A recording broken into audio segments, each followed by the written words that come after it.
BJP के राष्ट्रीय अध्यक्ष नितिन नवीन लखनऊ 2 दिवसीय दौरे पर हैं। ऐसे में उनका तमाम जो गठबंधन के साथी हैं वो भव्य स्वागत करेंगे। संजय निषाद जी हैं, निषाद पार्टी के राष्ट्रीय अध्यक्ष। सर, नितिन नवीन जी आज प्रथम बार लखनऊ आ रहे हैं, आप लोग किस तरह से उनका स्वागत करेंगे? देखिए, प्रथम बार पर पूरे माननीय राष्ट्रीय अध्यक्ष का स्वागत पहली बार है कि हर जाति, हर धर्म, हर वर्ग के लोग अपने अपने हिसाब से, उसमें निषाद समाज भी स्वागत करेगा और हम सहयोगी दल भी जा रहे हैं।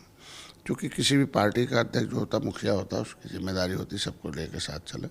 और ये दौरा आम इसलिए है कि आगे चुनाव है, सभी संगठन के लोग हैं और जितने मंत्री हैं, विधायक हैं, और हमको लगता है कि सहयोगी दलों के साथ भी बैठक है और उसमें तय होगा कि हम लोग आगे किस तरीके से जीतेंगे।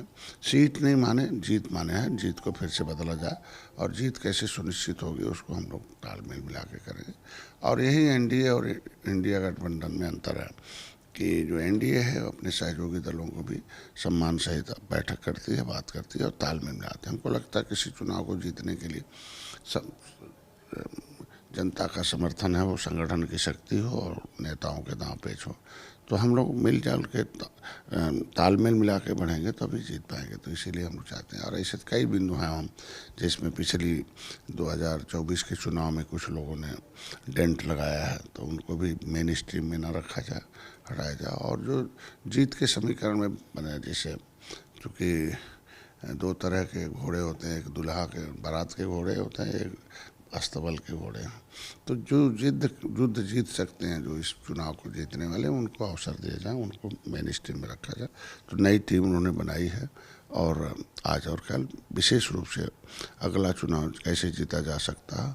और चूँकि हमने पिछली बार 16 सीटें ली थी, उसमें 11 हारी हुई सीटें ली थी और निश्चित रूप से उसकी जीत में बदली हमने। तो आगे भी हारी हुई सीटें कैसे जीत में बदल सकते हैं हम लोग, और हर जगह फिर से नहीं दोबारा हम लोग सरकार में आकर समाज की सेवा कर सकते, इस पर चर्चा होगी। सर, क्योंकि विधानसभा का चुनाव है, नितिन नवीन जी आ रहे हैं, चुनाव को लेकर भी बैठक करेंगे, क्या आप उस बैठक में शामिल होंगे? अभी तो स्वागत में भी शामिल होंगे। 11 बजे चौराहे, बहुत चौराहे पर निषाद समाज, निषाद पार्टी के लोग भी स्वागत करेंगे। और कल सुबह 9 बजे हमको लगता है बैठक अलग अलग एनडीए की हमारी अपनी तरफ से बैठक होगी। सामूहिक भी बैठक हो सकती है, लेकिन हमको बुलाया गया कि अलग से बैठक करने के लिए समय दिया गया और निश्चित रूप से बिंदुओं पर चर्चा होगी। सर, एक आखिरी सवाल, राम मंदिर के लेके तमाम जो विपक्ष के नेता हैं वो कह रहे हैं कि बड़ी मछलियों को इनमें बचाया जा रहा है और छोटे लोगों पर कार्रवाई कर रही है, इस पर आपका क्या कहना है? देखिए, देश के कानून के मुताबिक प्रथम दृष्टया जिसके ऊपर लगता हुआ, फिर जांच के दायरे में जो आते हैं उनके नाम भी बढ़ाए जाते हैं। समय इंतजार करिए, अब कानून अपना काम कर रहा है और किसी भी अपराध को कितना बड़े श्रेणी में किसी के कहने से अपराधी नहीं बनाया जा सकता।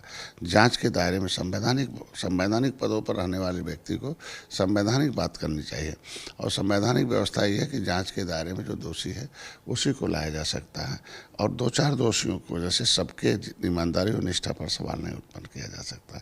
तो निष्ठावान, ईमानदार लोग और ऊर्जावान लोग किसी गलत जगह फंस न जाए, ये भी संविधान में व्यवस्था दी गई है।